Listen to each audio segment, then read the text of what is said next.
Assalamualaikum warahmatullahi wabarakatuh. Waalaikumsalam warahmatullahi wabarakatuh. Selamat pagi dan salam sejahtera untuk kita semua. Yang terhormat Bapak Kepala SDN 1 Sidoarjo, Bapak Mariadi, yang saya hormati dan saya banggakan rekan-rekan guru dan staf tata usaha SDN 1 Sidoarjo.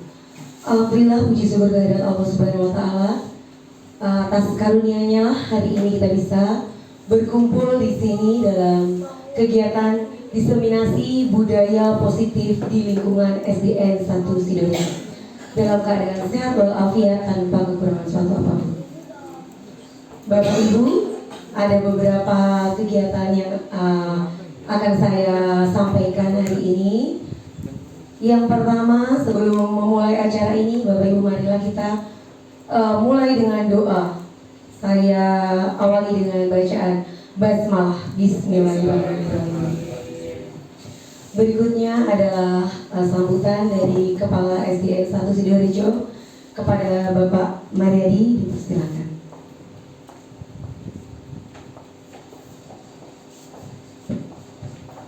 Bismillahirrahmanirrahim. Assalamualaikum warahmatullahi wabarakatuh. Waalaikumsalam warahmatullahi wabarakatuh.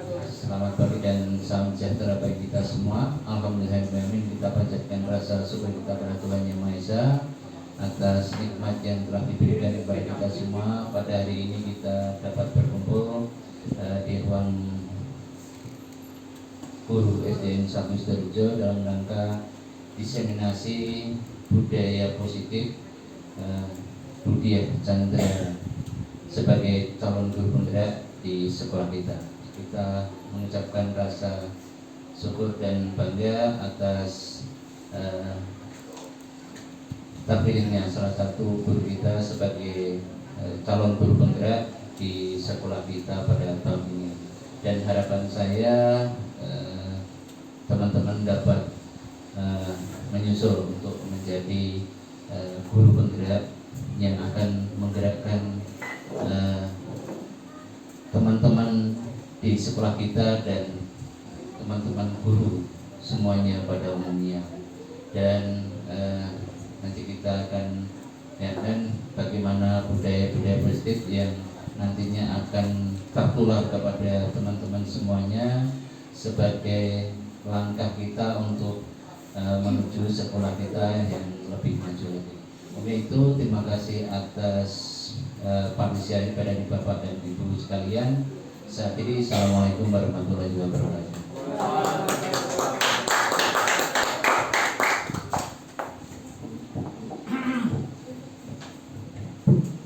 Terima kasih Bapak Mariadi.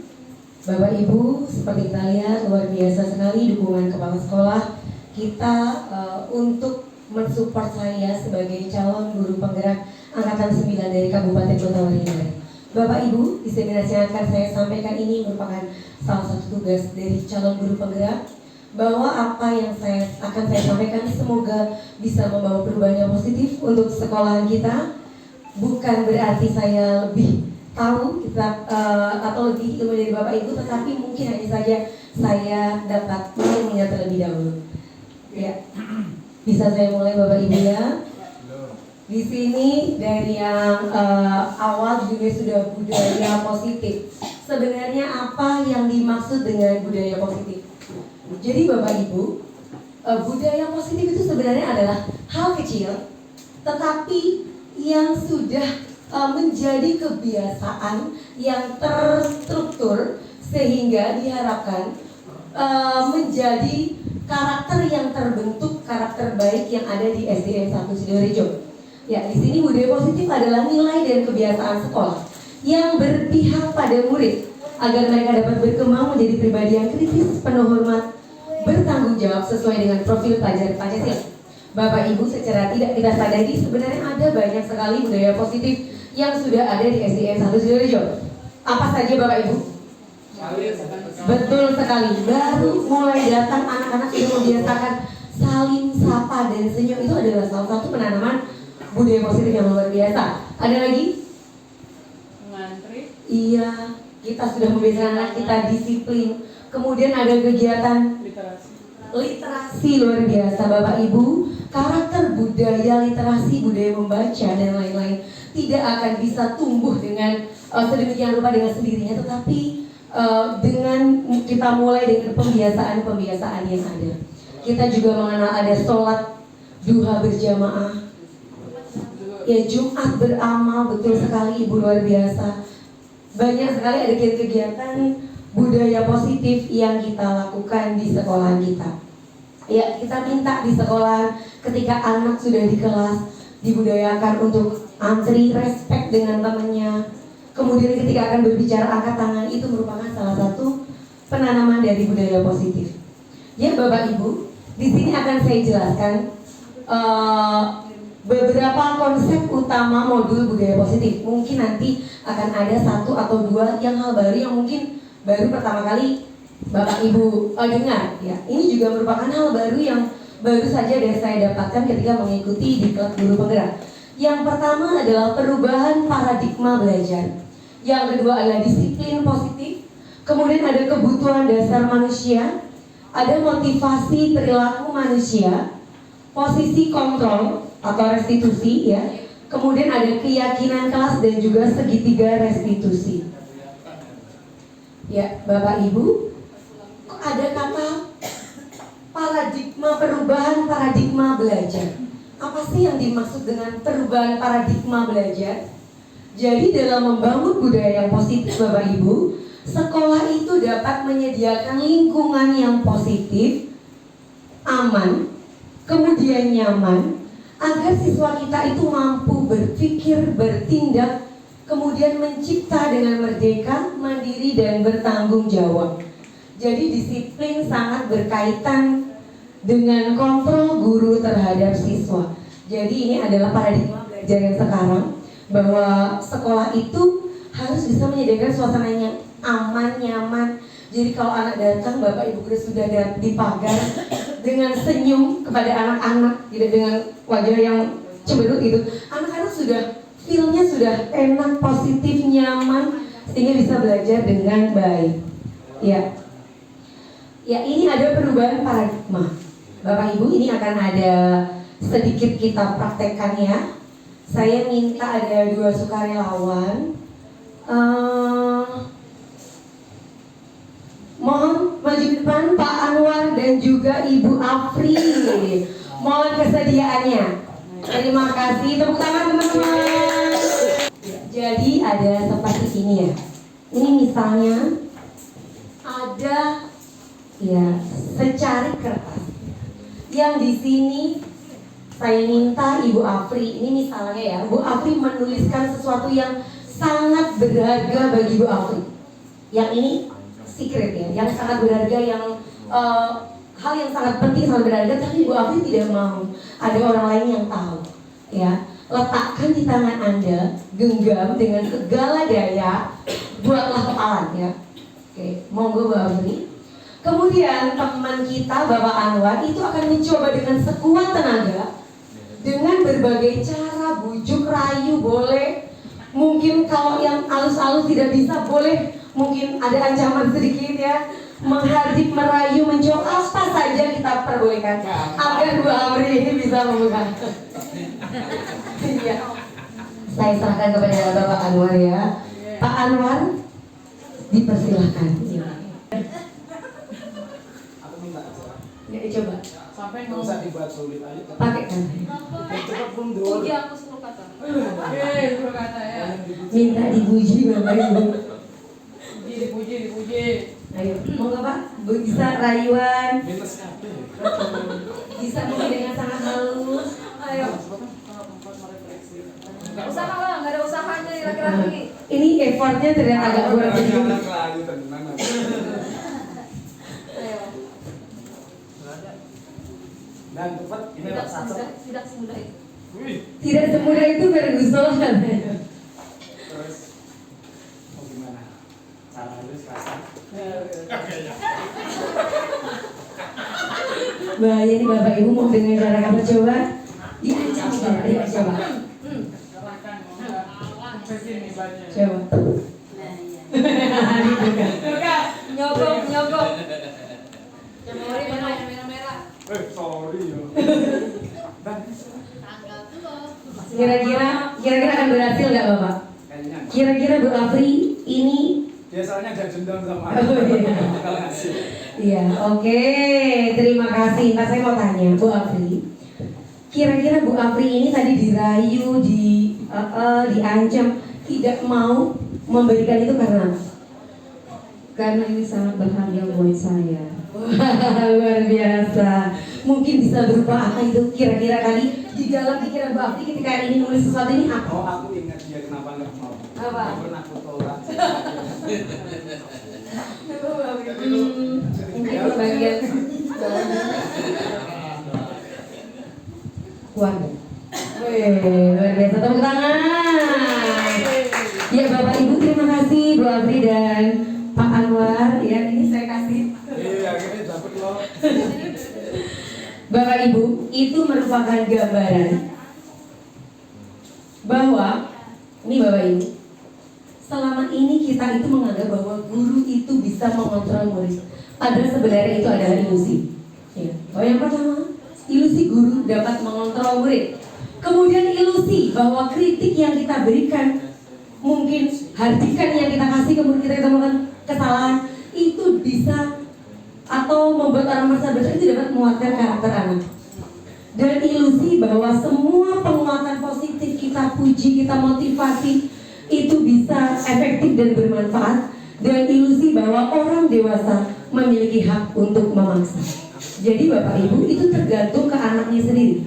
Meskipun ketika anak mendapat nasihat dari kita, mendapat motivasi, dia terlihat seperti nurut. Kemudian dia melakukan kesalahan, kita marah, kita ancam dia seperti sudah ada nurut sampai itu adalah ilusi. Hanya anak itu sendiri yang bisa mengontrol dirinya mau melakukan sesuatu atau tidak. Iya. Ya, ini makna disiplin positif. Ini adalah teori dari Dr. William Glasser, bahwa Anda tidak bisa mengontrol orang lain, hanya Anda yang bisa mengontrol diri Anda sendiri. Ya, semua perilaku itu punya tujuan Bapak Ibu. Kemudian ada model berpikir menang-menang, kolaborasi, dan konsensus menciptakan pilihan-pilihan yang baru. Ya. Bapak Ibu, di sini ada pertanyaan. Kira-kira apa makna disiplin? Disiplin yang Bapak Ibu tahu itu maknanya kira-kira apa sih? Apa Ibu? Ya, disiplin itu oke. Patuh, menaati aturan, taat kepada aturan. Ya. Bertanggung jawab, ya. Disiplin erat kaitannya dengan tanggung jawab. Bagus sekali Bapak Ibu. Ya. Bapak Ibu, dalam budaya kita, kata disiplin itu yaitu sesuatu yang dilakukan seseorang kepada seseorang lain agar mendapatkan kepatuhan. Kita cenderung menghubungkan disiplin itu dengan ketidaknyamanan. Kalau disuruh disiplin, lo berarti tidak nyaman nih, uncomfortable kayak gitu. Sebagai pendidik, tujuan kita adalah menciptakan anak-anak yang memiliki disiplin diri, sehingga mereka bisa berperilaku, bisa mengacu pada nilai-nilai kebaikan, tetapi memiliki motivasi itu bukan karena ancaman kita, karena takut akan hukuman, atau mungkin karena agar mendapat pujian, tetapi itu adalah nilai motivasi intrinsik, ya, bukan motivasi ekstrinsik atau dari luar. Jadi disiplin positif adalah salah satu cara penerapan yang bertujuan untuk menumbuhkan kesadaran dan memberdayakan anak untuk melakukan sesuatu tanpa paksaan, ancaman, dan hukuman. Ya, Bapak Ibu, ini nilai-nilai kebajikan universal, bahwa setiap perilaku itu ada tujuan. Anak melakukan sesuatu, baik itu yang perilaku yang positif atau perilaku yang negatif. Misalnya anak Bapak Ibu kalau di kelas nggak bisa diem, itu ada tujuannya kadang, karena dia punya kebutuhan di dalam dirinya yang tidak terpenuhi. Kadang kalau nggak bisa diem itu karena apa? Mungkin nih, dia nggak bisa diem banget. Iya. Karena kinestesis, karena Iya. anaknya harus selalu bergerak. Ada yang model belajar kinestetik. Iya. Kemudian apa lagi? Mungkin kan Caper. apa Bapak? Iya. Ada yang capri perhatian, mungkin kurang perhatian. Jadi seperti kayak seeker attention gitu Bapak Ibu, mencari perhatian dari kita. Jadi dengan mengaitkan nilai-nilai kebajikan yang diyakini seseorang, maka motivasi intrinsiknya itu dapat terbangun, sehingga menggerakkan motivasi dari dalam. agar dapat mencapai tujuan mulia. Jadi Bapak Ibu, seperti yang kita ketahui nilai-nilai kebijakan yang sesuai dengan profil pelajar Pancasila yang pertama adalah beriman. Yang kedua adalah mandiri, kemudian bernalar kritis, berkebinaan global, gotong royong dan kreatif. Ya, Bapak Ibu, di sini saya akan mengenalkan, akan memberitahukan ada kebutuhan dasar manusia. Bapak Ibu, merupakan realita bahwa setiap manusia itu memiliki tujuan. Tidak hanya siswa kita guru juga memiliki tujuan. Dan kita harus berusaha memahami pandangan orang lain tentang dunia. Setiap orang itu memiliki gambaran yang berbeda. Misalnya, ada beberapa orang yang memandang KSDN Satu Sidoarjo. Tidak pasti pandangannya itu sama. Mungkin ada yang melihat tiang benderanya, ada yang melihat ruang UKS-nya, ada yang melihat tamannya. Jadi setiap orang memiliki perspektif yang berbeda-beda. Ada 5 kebutuhan dasar manusia Bapak Ibu. Yang pertama adalah kebutuhan bertahan hidup atau survival. Yang kedua adalah kebutuhan kasih sayang dan rasa diterima, love and belonging. Kemudian ada kebutuhan penguasaan dan ada kebutuhan kesenangan untuk fun ya. Dan yang terakhir ada kebutuhan akan kebebasan atau freedom. Ya, ini contoh. Ada contoh kasus Bapak Ibu. Bu Ambar, guru wali kelas 2A sedang bingung menghadapi ulah salah satu murid di kelasnya yang bernama Doni. Beberapa anak di kelas 2A telah datang kepadanya dan mengeluhkan Doni yang sering sekali meminta bekal makan siang dengan paksaan. Jika Anda menghadapi situasi seperti Ibu Ambar, apa yang akan Anda lakukan? Menurut Anda kira-kira alasan Doni melakukan hal itu apa? Bu Rosilia kira-kira apa? Miss Dewi, kira-kira alasannya apa?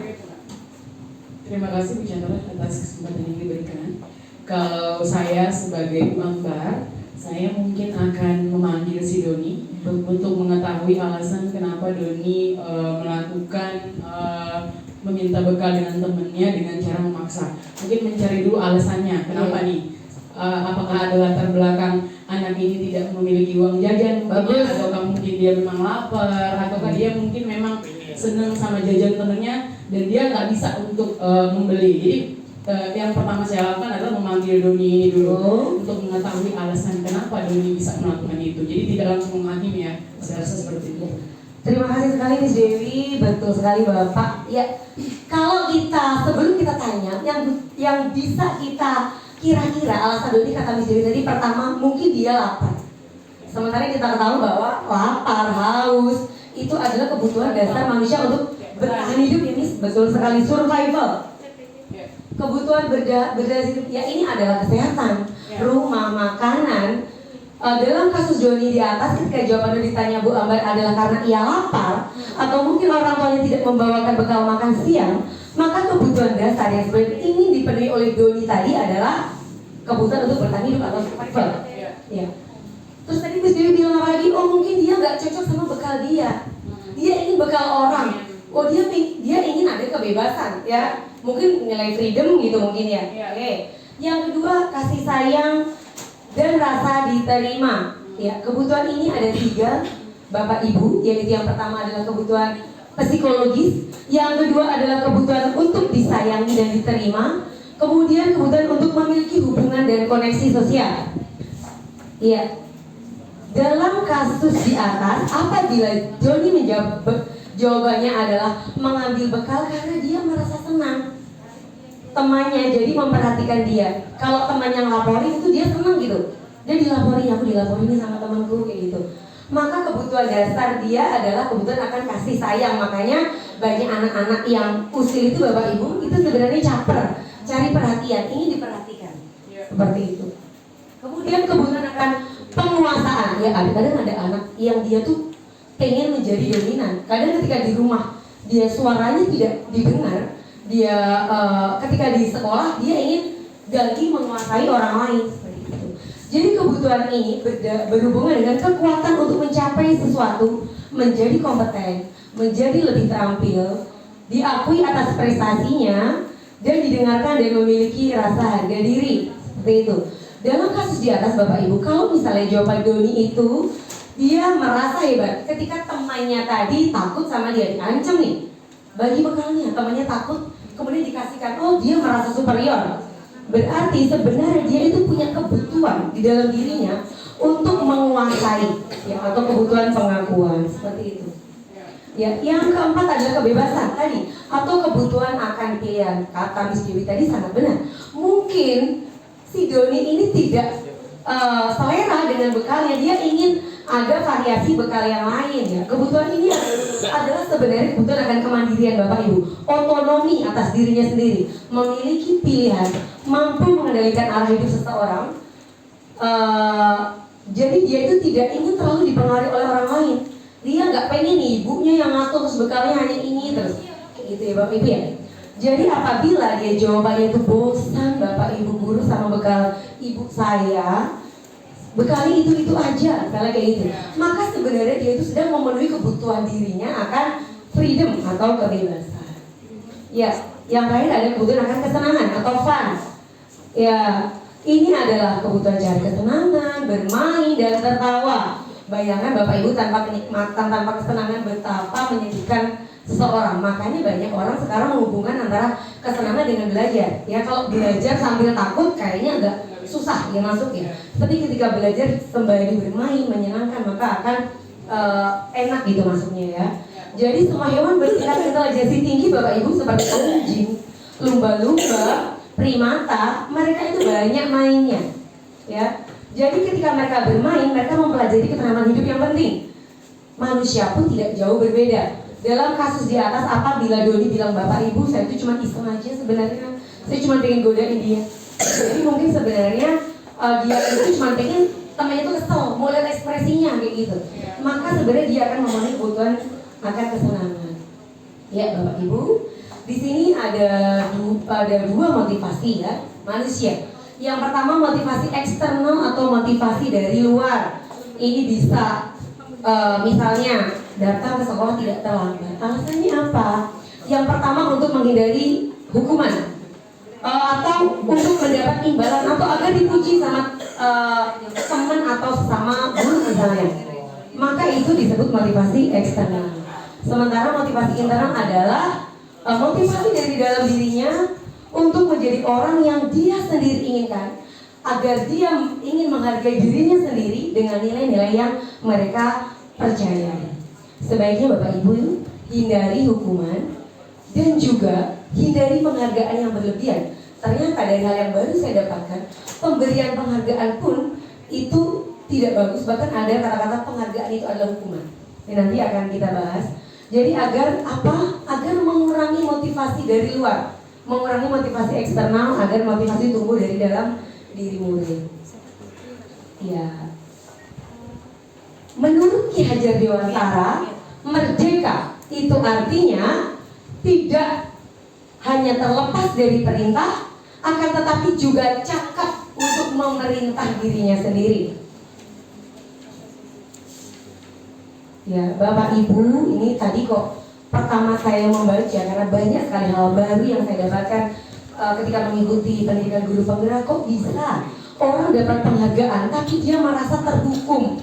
Itu bagaimana ceritanya? Jadi gini Bapak Ibu, bahwa penghargaan itu bisa berlaku sama dengan hukuman. Padahal dulu Bapak Ibu kita sering sekali mendengar istilah reward and punishment, ya. Ketika anak melakukan kesalahan kita kasih hukuman. Ketika dia melakukan suatu hal baik kita berikan dia reward atau penghargaan. Dalam arti meminta atau membujuk seseorang melakukan sesuatu untuk memenuhi tindakan tertentu. Dorongan eksternal akan ada faktor ketergantungan itu loh Bapak Ibu, akan ada faktor ketergantungan, addicted gitu. Dia hanya akan mau melakukan itu kalau dia dipuji. Dia hanya akan melakukan itu kalau ada hadiahnya misalnya. Jadi ini ada beberapa dampak dari pemberian penghargaan. Yang pertama adalah jangka pendek dan jangka panjang, ini yang hukum ya. Yang pertama adalah mengurangi ketepatan.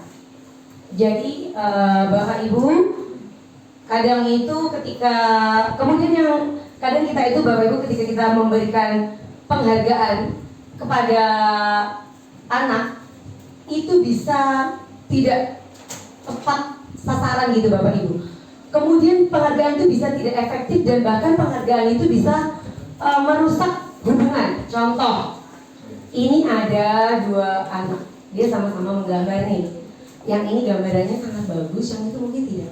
Ketika saya memberikan pujian luar biasa, gambarannya bagus sekali. Mungkin temannya tidak merasa tadi jadi kesal, temanku kok dapat pujian sementara aku enggak. Dia mungkin jadi kesal sama temannya, itu merupakan salah satu contoh bahwa penghargaan itu bisa merusak hubungan.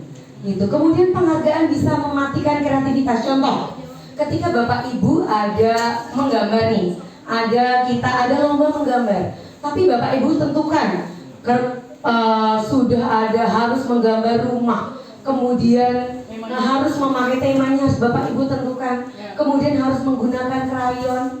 Itu sebenarnya bisa mematikan kreativitas anak. Anak mungkin lebih bisa berkembang daripada itu. Kemudian yang terakhir, penghargaan dapat mengurangi motivasi intrinsik. Karena ketika orang itu selalu mendapatkan penghargaan Bapak Ibu, itu bisa dia jadi tidak mau lagi melakukan hal yang sama ketika tidak ada iming-iming reward ya, seperti itu. Bahkan tadi penghargaan itu bisa menurunkan kualitas seperti yang terdapat pada kalau kita nilai raport Bapak Ibu. Tidak jaminan bahwa maksudnya anak itu akan pasti merasa bahwa yang dapat ranking 2, aku masih kurang pintar dari yang ranking 1.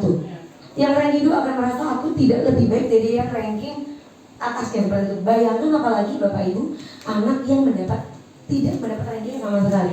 Dia akan terkungkung dalam semua, aku ini tidak pintar, seperti itu. Jadi bagaimana cara kita? Apakah penghargaan itu tidak boleh? Boleh. Jadi ini Bapak Ibu, bentuk program kebajikan atau apresiasi. Jadi baiknya ketika kita memberikan apresiasi atau pengakuan, itu perlu diingat beberapa hal. Beri pengakuan secara khusus. Misalnya tidak hanya untuk biasanya maka kadang kita kan Bapak Ibu, ini ada anak yang bagus di bidang olahraga, ada yang di bidang itu ya, beri pengakuan khusus. Kemudian pengakuannya secara pribadi. Beri pengakuan kalau bisa Bapak Ibu. Ketika anak-anak menyampaikan gagasan, ini jawaban mungkin ini benar sekali, ini juga benar tapi kurang tepat, tapi kita beri reward pintar, bagus, semuanya jawabannya luar biasa. Jadi kita berikan penghargaan kepada semua murid bergantian. Kemudian beri penghargaan secara konsisten. Kalau kemarin dia melakukan itu, misalnya ada sampah dia buang, kemudian di sini memberikan apresiasi, luar biasa, terima kasih udah buang sampah. Ketika besok ada orang melakukan kayak gitu tanpa disuruh, kalau bisa juga bisa memberikan apresiasi yang sama, jadi konsisten. Kemudian fokus pada proses. Iya, jadi Bapak Ibu, kita itu pastilah, saya juga, kita pernah memberikan hukuman, pasti. Saya juga guru yang dulunya sering sekali memberikan hukuman kepada murid. Meskipun saya anggap dulu itu hukumannya, ini sebenarnya hukuman yang boleh nih, nggak apa-apa nih. Jadi saya gini Bapak Ibu ya, kalau misalnya ada kayak gini, Bu Lulu misalnya ada kata mencatat 100 kali dalam buku halaman, saya tidak akan terlambat lagi karena terlambat ke sekolah. Menurut Bapak Ibu, itu hukuman atau konsekuensi? Mencatat 10 kali karena terlambat, hukuman atau konsekuensi? Betul sekali Bu, hukuman. Dia telat, tapi dia mencatat 100 kali. Apakah ada korelasinya antara hukuman dan juga kesalahan? Ketika tidak ada hal yang mendidik itu, maka bukan konsekuensi Bapak Ibu, tetapi itu adalah hukuman. Kemudian lari mengelilingi lapangan basket 2 kali karena terlambat hadir di sekolah. Akan hukuman ketika yang melakukannya bukan guru olahraga, tetapi ketika misalnya ketika pelajaran olahraga itu ada konsekuensi. Konsekuensi itu biasanya peraturannya sudah ada dan anak sudah tahu ketika dia melanggar maka dia mendapatkan konsekuensi. Tetapi hukuman itu biasanya mendadak, dia nggak tahu nih. Misalnya murid terlambat, kadang hukumannya lari, kadang disuruh membawa pupuk kandang misalnya. Jadi sesuatu yang bisa random, bisa tiba-tiba. Kadang ketika moodnya guru sedang baik, udah masuk aja. Jadi itu hukuman. Murid diminta push up 15 kali karena tidak menggunakan masker ke sekolah. Menurut Bapak Ibu hukuman apa konsekuensi? Hukuman, bagus sekali. Meskipun katanya tidur tapi jawabannya sangat tepat ya. Keren ya. Ini mengganti kertas tugas teman yang telah dicoret-coret. Mengganti kertas teman yang sudah dicoret-coret. Konsekuensi. Bagus sekali. Karena dia sudah mencoret-coret punya teman. Jadi tanggung jawabannya apa? Bagus. Oke. Membersihkan tumpahan air di meja ketika tersenggol saat belajar. Konsekuensi, karena ini merupakan bentuk dari tanggung jawab. Murid disuruh menggunakan sepatu seharian di sekolah. Oh, salah tulis Bapak Ibu. Murid diminta untuk melepas sepatunya seharian karena dia tidak pakai sepatu hitam, dia pakai sepatu putih. Hukumannya dia tidak boleh pakai sepatu seharian. Konsekuensi apa hukuman? Ya, bisa. Nanti kita lihat dalam ya, bisa hukuman atau konsekuensi. Lari mengelilingi lapangan basket 2 kali karena terlambat 10 menit pelajaran PJOK. Konsekuensi karena ada hubungannya. Guru olahraga hukumannya lari, ada korelasinya. Iya. Jadi ini Bapak Ibu, perbedaan antara hukuman dengan konsekuensi. Hukuman itu adalah sesuatu yang menyakitkan yang harus terjadi. Bapak Ibu jangan salah. Saya misalnya tanya sama Bapak Ibu, pernah nggak Bapak Ibu mendapatkan suatu hukuman atau hardikan, atau mungkin kita dimarahi di depan umum saat kita sekolah dulu, yang sampai sekarang kita ingat? Pernah tidak? Pernah Bapak? Ya kadang gitu Bapak Ibu. Kata-kata kita atau mungkin dokumen yang kita lakukan itu mungkin kadang mempermalukan anak, akan diingat sampai dia tua nanti. Kalau itu tadi sesuatu yang menyakitkan ya kalau hukuman, tapi kalau konsekuensi sesuatu yang harus terjadi. Kenapa? Karena kita tahu bahwa itu salah dan aturannya ketika kita melanggar itu maka kita harus menanggung sanksinya. Jadi dari konsekuensi itu. Kemudian kalau hukuman itu membuat anak sakit baik secara fisik maupun secara mental di hatinya terluka seperti itu Bapak Ibu untuk jangka waktu yang sangat lama. Ya. Kemudian konsekuensi membuat anak merasa tidak nyaman dalam jangka waktu pendek. Ya itu karena dia tahu dia salah, oh sanksinya memang harus itu. Jadi seperti itu kayak win-win solution gitu. Anak membenci kedisiplinan. Kalau yang konsekuensi anak menghargai kedisiplinan. Kalau hukuman itu paksaan, tetapi kalau konsekuensi adalah stimulus tanggapan.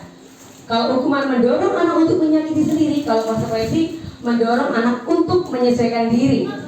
Kalau hukuman konsep diri yang buruk, anak tuh akhirnya jadi bisa bohong. Karena dia kenapa? Dia menghindari hukuman tadi. Akhirnya dia menyembunyikan kesalahan.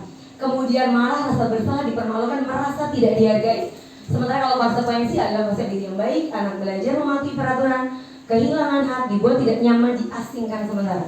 Kalau Bapak Ibu lebih pilih yang mana? Iya. Meskipun ternyata ada yang lebih bagus lagi dari hukuman ataupun konsekuensi, dan itulah yang dinamakan restitusi. Nanti akan saya kenalkan Bapak Ibu ya di sini. Bapak Ibu, misalnya kita bayangkan ya, dalam kita mengajar ada pasti anak kita, murid kita yang sering tidak mengerjakan PR. Iya nggak Bapak Ibu? Pasti ada kan? Ada anak yang seperti itu. Maka ketika kita jadi guru, kalau guru yang memberikan hukuman, maka dia akan contohnya, kamu hormat bendera 10 menit, kamu keliling lapangan, seperti itu. Guru jadi marah. Kadang itu Bapak Ibu, saya pun sama. Kadang kita agak rada-rada emosi gitu ya. Kok bisa 2-3 kali kita nasihati, kita tegur, tapi tetap melakukan yang sama. Kalau konsekuensi, guru memberikan konsekuensi untuk mengerjakan PR-nya di jam istirahat atau dikerjakan berkali-kali lipat. Misalnya ini nggak ngerjain, istirahatmu, ibu potong, kamu nggak boleh istirahat, kerjakan PR tadi. Atau tulis 2 kali lipat. Seperti itu. Kalau konsekuensi, guru tegas dan siswa menghormati peraturan. Tetapi ketika restitusi seperti ini Bapak Ibu, guru itu nanya, misalnya nih, Bang Gun ini nggak ngerjain PR ya, maka saya akan nanya, nah, kira-kira kamu udah berapa kali nggak ngerjain PR? Kalau dari yang ibu lihat lebih dari 2 kali ya. Terus saya tanya, kenapa? Kenapa kok Anggun? Biasanya kadang murid jawabnya bagaimana Bu? Lupa. Ya. Kemarin saya nggak masuk. Apalagi Miss Dewi? Ketinggalan Ibu Guru. Betul. Bapak Ibu, ketika kita menanyakan, kemudian kita jawab misalnya gini. Nah, setiap orang itu pasti bisa melakukan kesalahan. Ibu dulu juga kadang lupa, ya. Dia ditanya kemudian alasannya. Itu, iya. Ditanya sama saya bahwa kita nyatakan bahwa setiap orang itu melakukan suatu kesalahan itu adalah hal yang wajar, manusiawi, bahwa orang berbuat kesalahan, tidak ada orang yang tidak melakukan kesalahan. Jadi itu untuk menstabilkan keadaan anak kayak gitu Bapak Ibu ya. Biar anak tuh tidak merasa dihakimi, kemarin dia merasa pribadi yang gagal, itu cara kita kayak gitu. Kemudian kita tanya, kira-kira kalau tadi misalnya lupa, kira-kira caranya gimana? Kita tergantung, respon kita tergantung jawaban anak. Kalau dia bilang dia ketiduran atau dia apa, kita diajak lupa, berarti kira-kira gimana? Harusnya gini Bu, jadi mungkin saya pulang sekolah langsung, gak nunggu nanti malam, atau mungkin saya tuh harus punya notes Bu. Jadi kita alatih anak kita untuk dia itu menemukan solusi sendiri dari permasalahannya. Itu adalah inti dari restitusi Bapak Ibu, mengubah pribadi gagal menjadi pribadi sukses. Dan anak itu memiliki kecakapan abad 21, yaitu problem solving gitu. Dan siswa itu bisa menyelesaikan masalah sendiri. Kemudian guru terbuka dan siswa menghormati dirinya dan siswa menghormati orang lain gitu. Ya, ini konsep disiplin dengan identitas sukses. Tadi Bapak Ibu ketika orang melakukan kesalahan, dia pasti mendapat identitas atau cap gagal. Kalau restitusi tadi mengganti hal yang gagal tadi menjadi hal yang sukses. Konsekuensinya, kalau konsekuensi itu Bapak Ibu itu penguatan jangka pendek. Tetapi kalau restitusi, murid itu bertanggung jawab akan perilakunya. Kalau konsekuensi itu perlu monitoring berkelanjutan. Karena itu ada urusannya dengan peraturan gitu, mengikuti peraturan. Kalau restitusi fokus pada pemecahan masalah jangka panjang. Konsekuensi itu stimulus respon. Kalau restitusi itu murid itu menghormati dirinya sendiri dan juga menghormati orang lain. Murid menghormati peraturan. Restitusi itu ada teori kontrol, bahwa dia itu pegang kontrol. Misalnya ada murid terlambat, ditanya, kenapa? Saya buru-buru Bu. Bapak Ibu biasanya kalau orang buru-buru itu kenapa sih? Bangunnya kesiangan. Kita gali lagi. Nah, kira-kira biar gak bangunnya kesiangan itu gimana? Saya tidurnya cepet Bu, saya biasanya main game sampai malam. Atau dia punya saya harus pasang alarm nih. Jadi kayak gitu, jadi gitu Bapak Ibu. Jadi dia itu punya teori, punya kontrol untuk punya kontrol diri, dia bisa menemukan solusi. Akhirnya apa yang terjadi, murid bersemangat untuk memperbaiki kesalahan. Ya, jadi apa sih restitusi itu? Bapak Ibu, restitusi adalah proses menciptakan kondisi bagi murid untuk memperbaiki kesalahan mereka, sehingga mereka bisa kembali ke kelompoknya dengan karakter yang lebih kuat. Ya, kita kalau bagi restitusi jangan di depan teman-temannya. Kita bawa dia keluar dari temannya, kita tanya dari hati ke hati. Kayak gitu ya Bapak Ibu, kita ajak dia temukan solusi. Kemudian ketika karena dia tidak diintimidasi dan dia tidak disalahkan, dia akan kembali ke lingkungannya dengan karakter lebih kuat. Aku akan memperbaiki kesalahan kayak gitu Bapak Ibu. Ciri-ciri restitusi itu Bapak Ibu, yang pertama, bukan menebus kesalahan, tapi ciri-ciri restitusi itu adalah belajar dari kesalahan. Bagus sekali. Kemudian Bapak Ibu, bahwa restitusi ini memperbaiki hubungan, baik hubungan dengan gurunya, ketika dia ada masalah sama teman, berarti hubungan dengan teman. Kemudian restitusi ini karena tadi anak ditawarkan apa Bapak Ibu? Anak ditawarkan apa? Mencari solusi, berarti itu adalah tawaran, bukan paksaan. Kalau konsekuensi beda. Ketika melakukan kesalahan, dia akhirnya menghadapi sanksi yang ditentukan. Tapi kalau ini ditawarkan. Kemudian menuntun untuk melihat ke dalam diri, mencari kebutuhan dasar, fokus pada karakter perubahan karakter yang kita harapkan, bukan tindakannya, menguatkan dan fokus pada solusi. Ya, Bapak Ibu, ini kita sebagai guru kalau bisa tahu ya tentang 5 posisi kontrol kita dalam restitusi.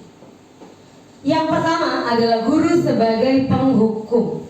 Jadi ketika siswa melakukan kesalahan, kita memberikan hukuman. Wajar Bapak Ibu, jadi semua guru pasti melakukan ini.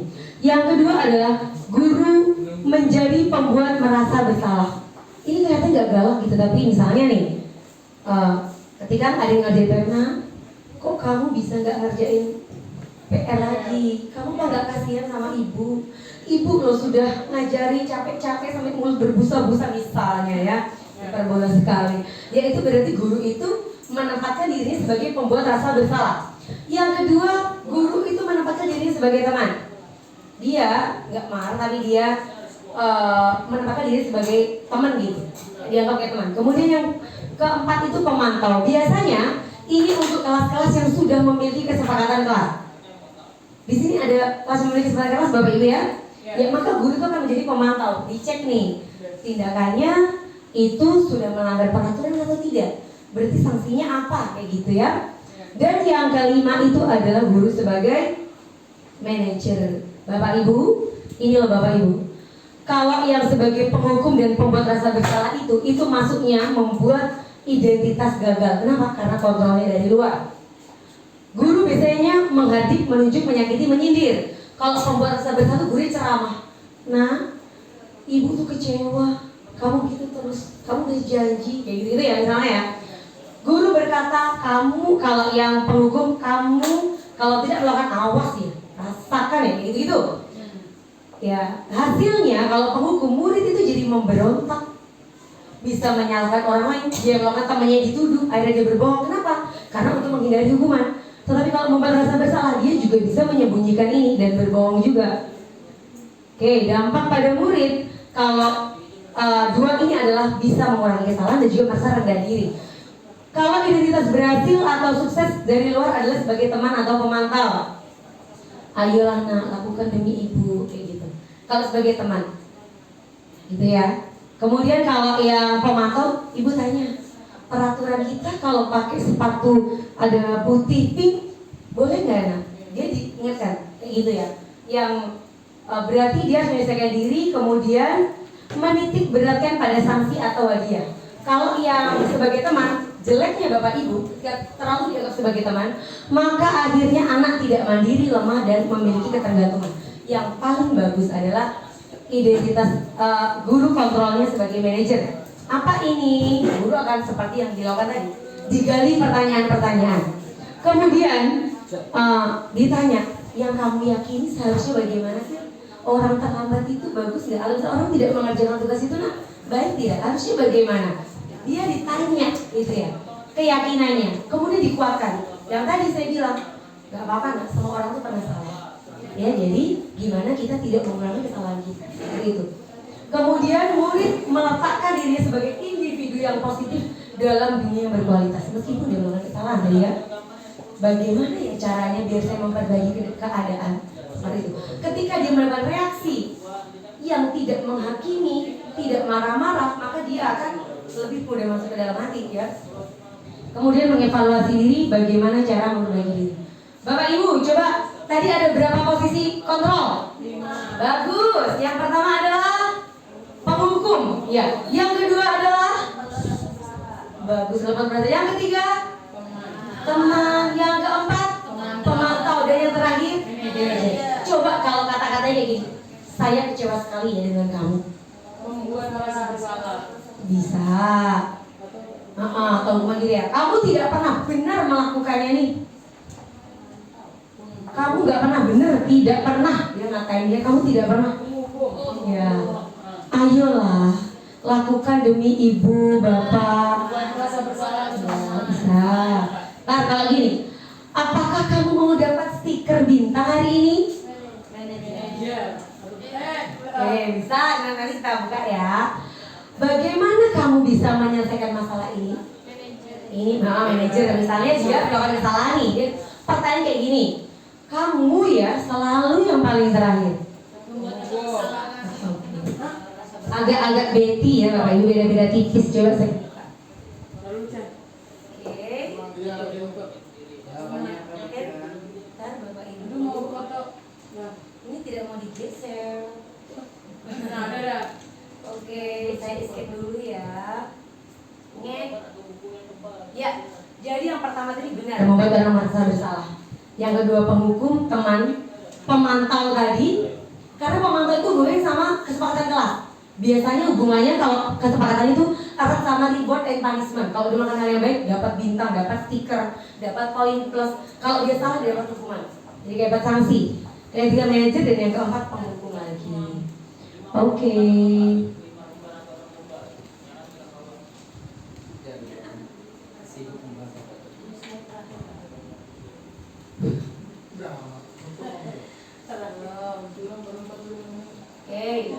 Ya Bapak Ibu saya mau tanya, Apakah di kelas ini ada yang sudah punya kesepakatan kelas?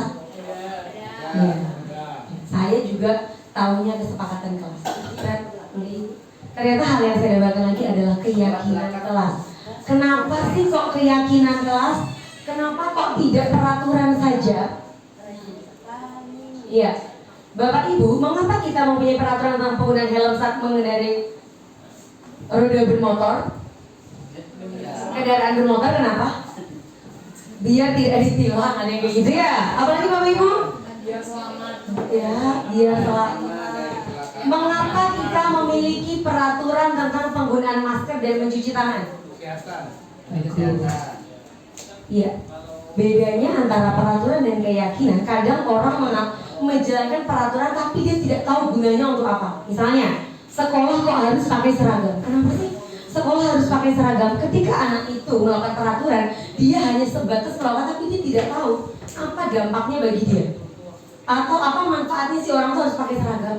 Oh, sebenarnya ini adalah melatih tanggung jawab atau disiplin, kemudian keseragaman atau kesamarataan, agar tidak terlihat kesenjangan terhadap sesama teman, misalnya kayak gitu. Ya. Nah, Bapak Ibu, bagaimana pembentukan keyakinan kelas? Saya lupa menaruh pembuatan ini di kelas saya ya. Jadi kalau keyakinan kelas itu Bapak Ibu lebih abstrak dari peraturan. Jadi misalnya saya tadi membagi, mari di waktu-waktu saya membentuk keyakinan kelas, saya membagi sticky note kepada anak-anak. Anak-anak silahkan tulis hal-hal yang menurut kalian, hal yang bisa membuat pembelajaran kita berjalan baik, lancar. Anak-anak tulis macam-macam. Misalnya Pak Jim di sini.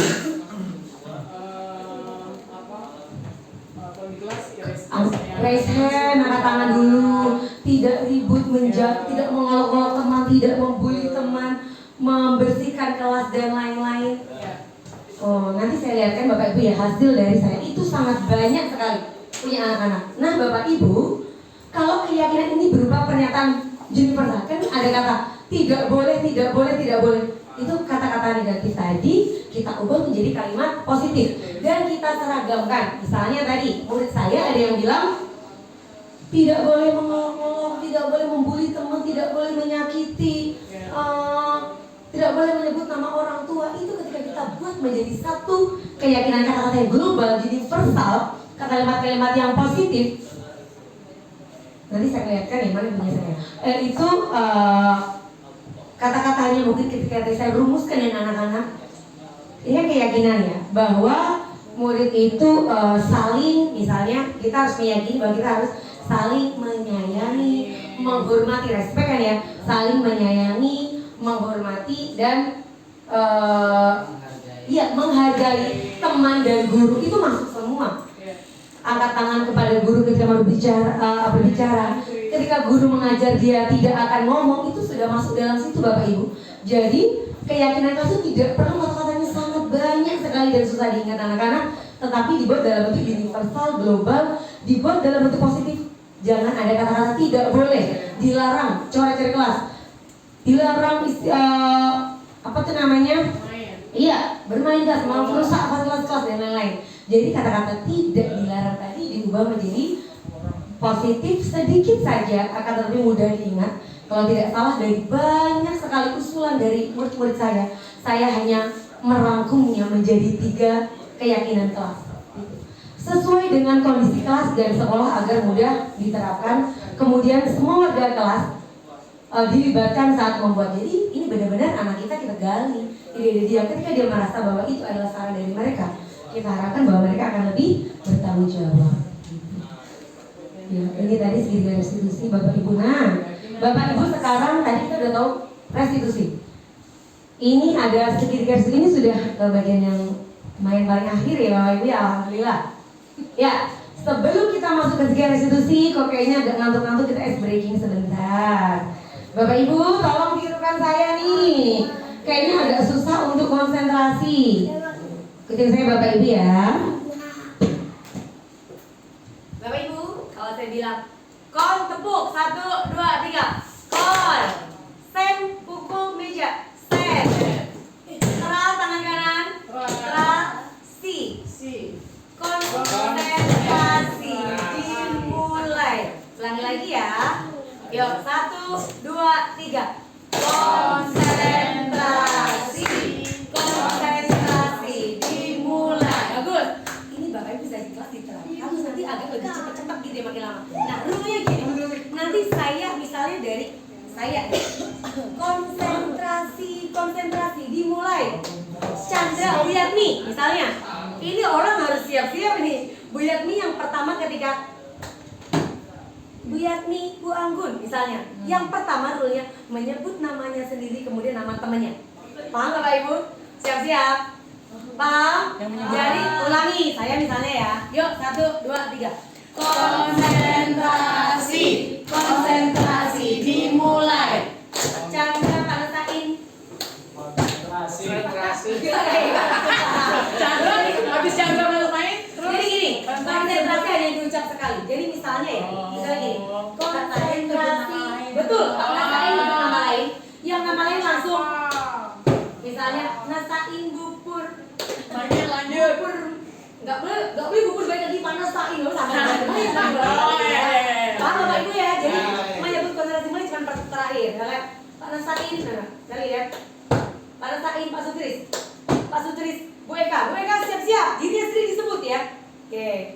Nanti yang salah juga tuh bisa maju tuh nyanyi kayak apa gitu boleh. Oke ya, konsentrasi ya. 1, 2, 3. Konsentrasi dimulai. Chandra, Bu Afri. Mundur kita ulang joget. Bu Afri nyebut nama dia dulu ya. Afri ya, oke. Tuh ya. Ini pertama-tama muridnya tuh terlalu banyak. Lagi Chandra, sekali lagi ya. Traktir, yang salah traktir. Mari ya, 1, 2, 3. Konsentrasi dimulai. Chandra, Pak Imam. Pak Imam mundur. Pak Suryaka.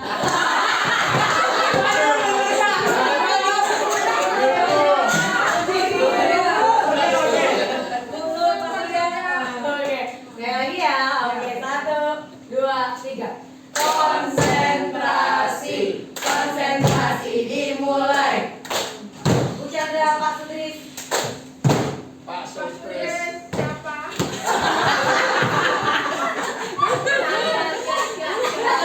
Itu yang terakhir ya, yang terakhir nih. Oke.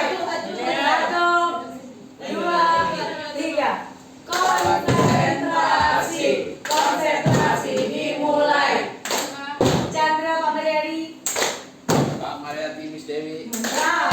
Miss Dewi Surya. Mantap. Surya Anggun. Mantap. Anggun Wiyasmi. Oke. Yasmi Fitri. Oke. Aku Pak Tris. Patris. Aku Pak Tes. Patris Namaya.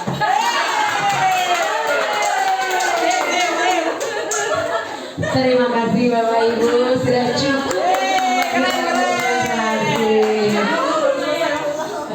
Belum selesai ya, ini sampai ke tahapan terakhir.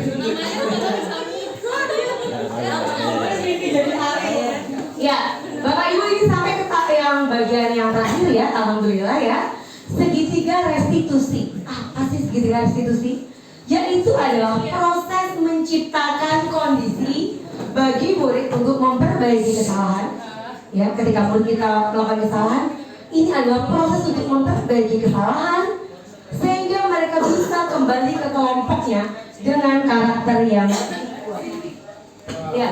Jadi Bapak Ibu, segitiga restitusi itu punya 3 tahapan penting. Ini Bapak Ibu besok bisa langsung diterapkan di kelasnya ketika menemukan siswanya yang melakukan kesalahan.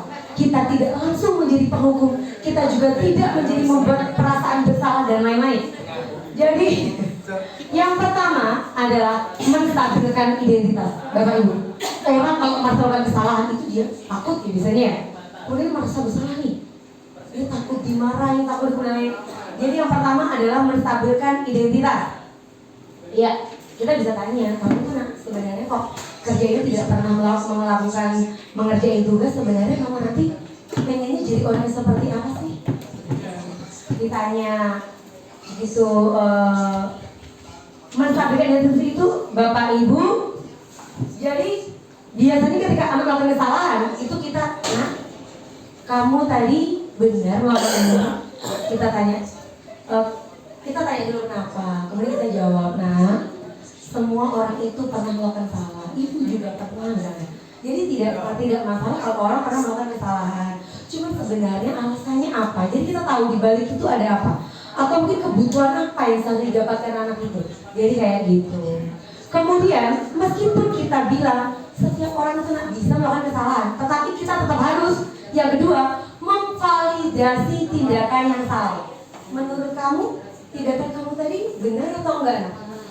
Ya ini Bapak Ibu pernah terjadi di kelas saya ya, yang saya lakukan segitiga restitusi tadi. Saya tanya itu alasannya apa, saya gali itu ke anaknya. Kemudian saya tanyakan keyakinan, menurut kamu yang kamu lakukan tadi salah nggak? Melanggar nggak keyakinan kelas kita kayak gitu. Jadi Bapak Ibu di sini ini ya saya pernah melakukan segitiga restitusi ya, saya terapkan sehari setelah saya tahu kegiatan ini kebetulan pas hari Senin beberapa minggu yang lalu setelah saya selesai upacara. Saya baru masuk kelas, murid saya yang satu nangis ya, si Cesar. Kemudian ada siapa namanya satunya Radit, itu dia udah ketakutan banget itu karena satu temannya lagi dalam posisi nangis. Dia pasti yakin wah bencana ngamuk nih, gitu mungkin ya. Dan saya tanya nih kak, anak teman-teman sebelum Radit ngomong dong, oh bu ini tadi Cesar diolok, topinya diinjak-injak bla bla bla bla. Ya kemudian kemudian anak ini nanti saya pisahkan dengan temennya Bapak Ibu. Saya bawa waktu saya pinjam ruangan Bapak.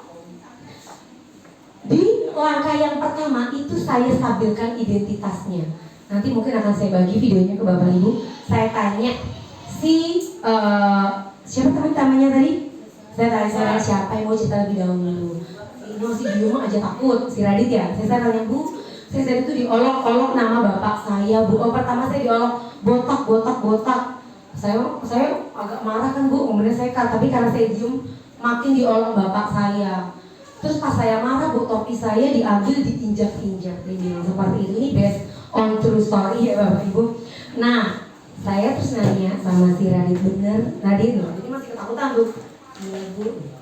Terus kira-kira Radit itu tadi melakukan kayak gitu karena apa? Saya tanya, sebenarnya ada kebutuhan apa dalam diri anak itu? Kira-kira kalau Miss Dewi setelah saya tadi menjelaskan ada 5 kebutuhan anak, kira-kira jawaban dia apa? Iseng. Betul sekali, betul Bapak Ibu.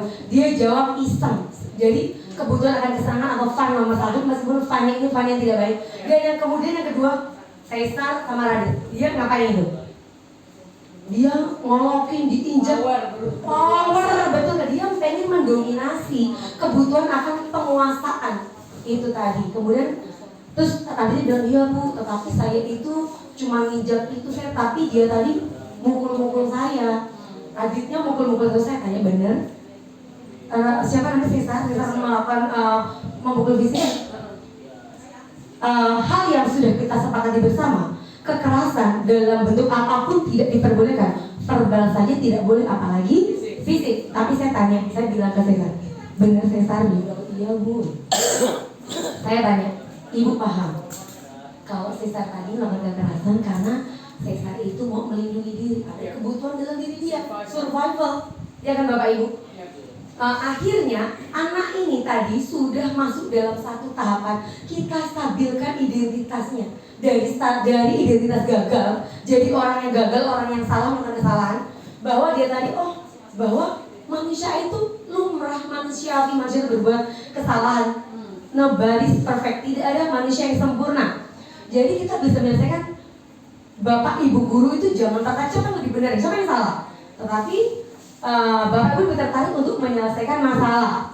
Jadi kalau kamu misalnya dia sedih, dia udah ngeliatin temennya, kamu orang disalahkan terus-menerus, kemudian dia menyalahkan diri terus, itu juga tidak baik untuk jiwanya ya. Akhirnya dia jadi tidak baik sama diri sendiri. Aku jahat, aku udah nyakitin temanku, jadi itu juga tidak baik untuk diri. Yang kedua Bapak Ibu adalah validasi kebutuhan. Tadi sudah saya validasi tuh, yang satu kebutuhan survival. Kebutuhan yang satunya tadi fun dan power. Betul, kemudian kita bantu, kemudian kita mengenali kebutuhan itu sebenarnya apa sih. Kemudian bahwa semua tindakan manusia itu sebenarnya memenuhi kebutuhan dasar, baik penguasaan, freedom, kasih sayang, love tadi, rasa diterima, kesenangan, survival.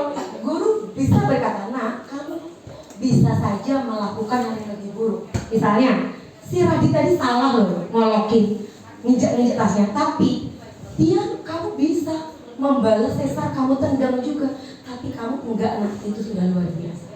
Jadi saya ubah identitas anak yang gagal menjadi identitas sukses.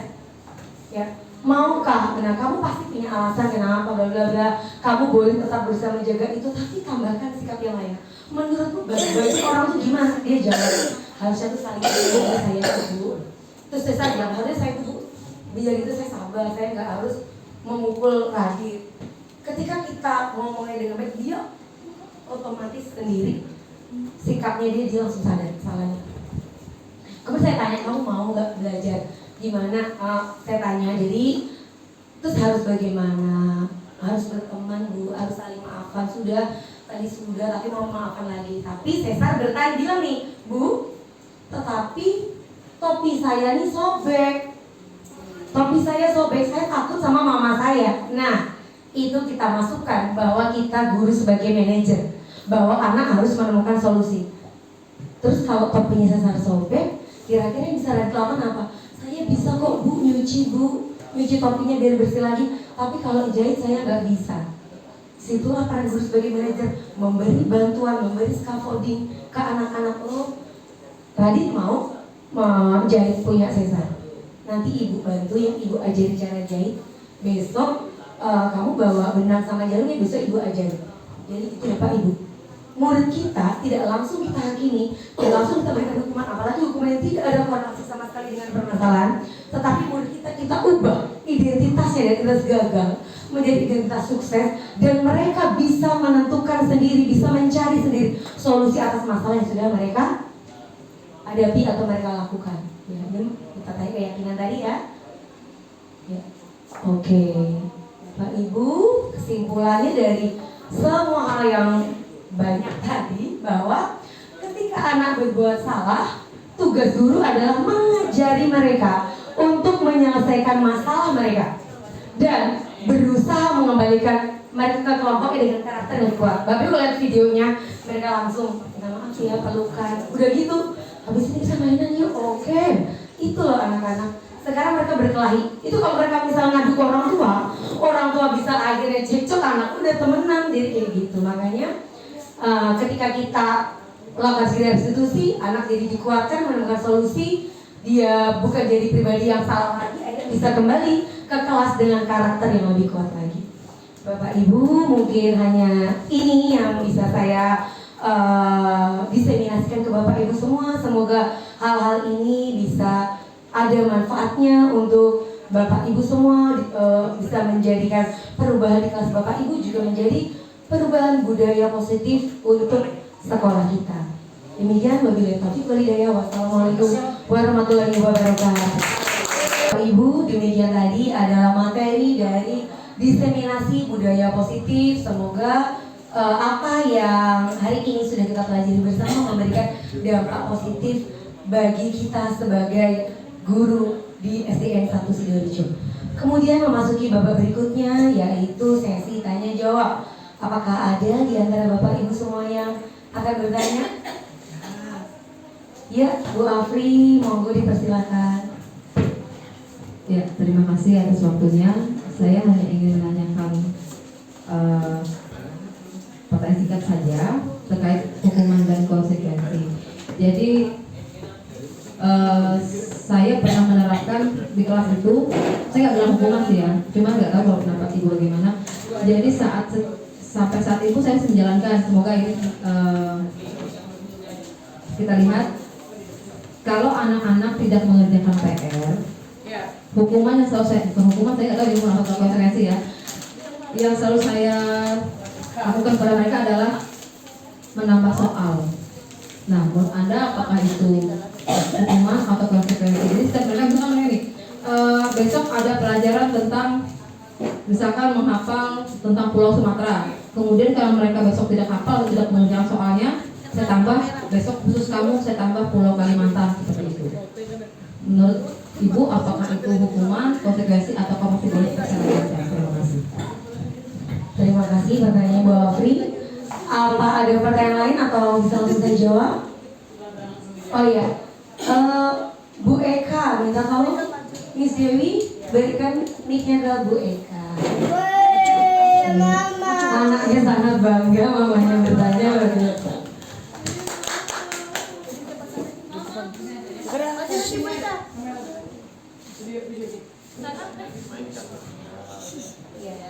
Ya, pertanyaan sama dengan Ibu Afri tadi, kasus yang sering terjadi di kelas sih sebenarnya.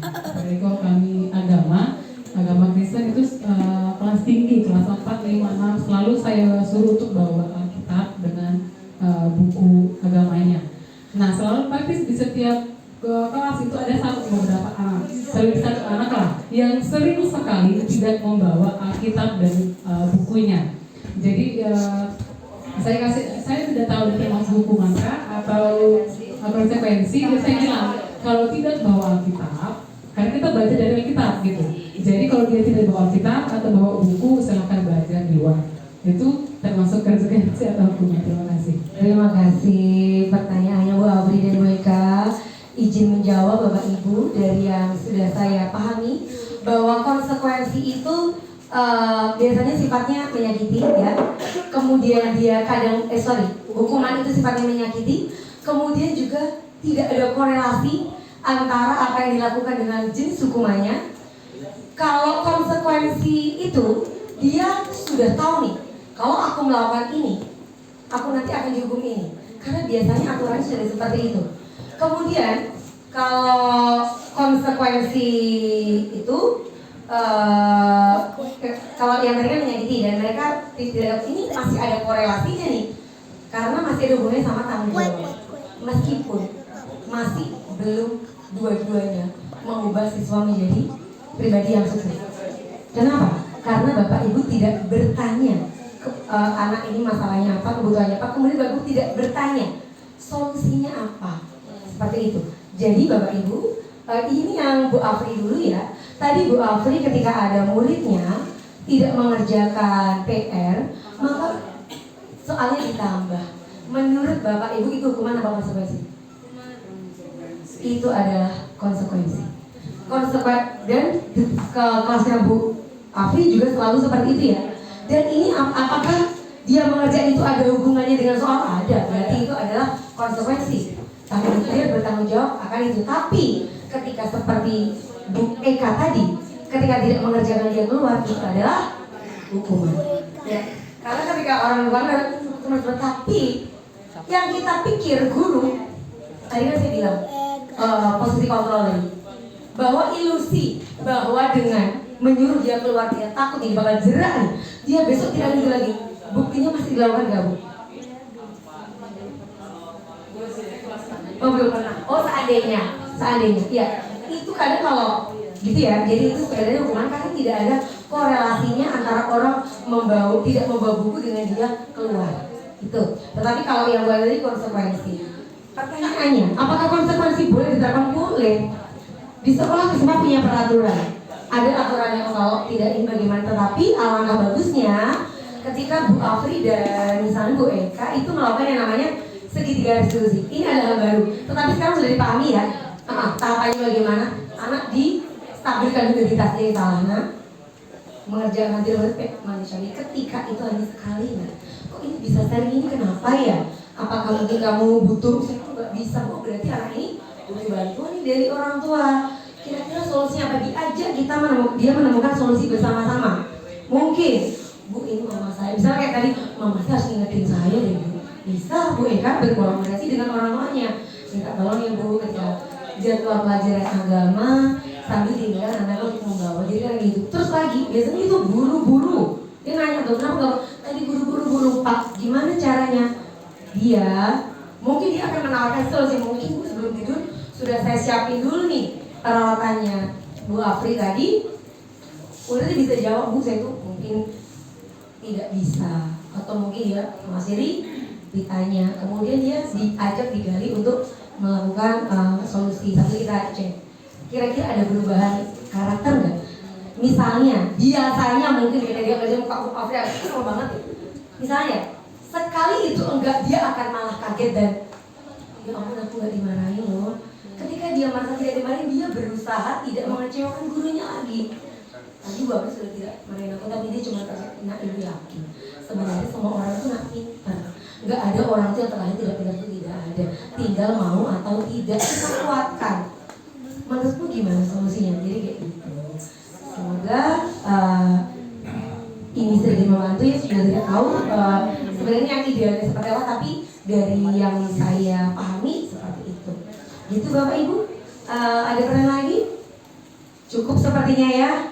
Dengan berakhirnya 2 pertanyaan dari teman kita tadi, maka berakhir pula rangkaian kegiatan diseminasi budaya positif di SDN 1 Sidorejo. Bapak Ibu, semoga kegiatan ini bisa membawa aura positif untuk sekolah kita, bisa membawa sekolah kita bertransformasi ke arah yang lebih baik. Semoga kita sebagai guru juga bisa menerapkan hal-hal baik ini untuk murid kita, di sekolah kita, dan di kelas kita. Demikian Bapak Ibu, terima kasih sekali atas waktunya. Wabillahi taufiq wal hidayah. Wassalamualaikum warahmatullahi wabarakatuh.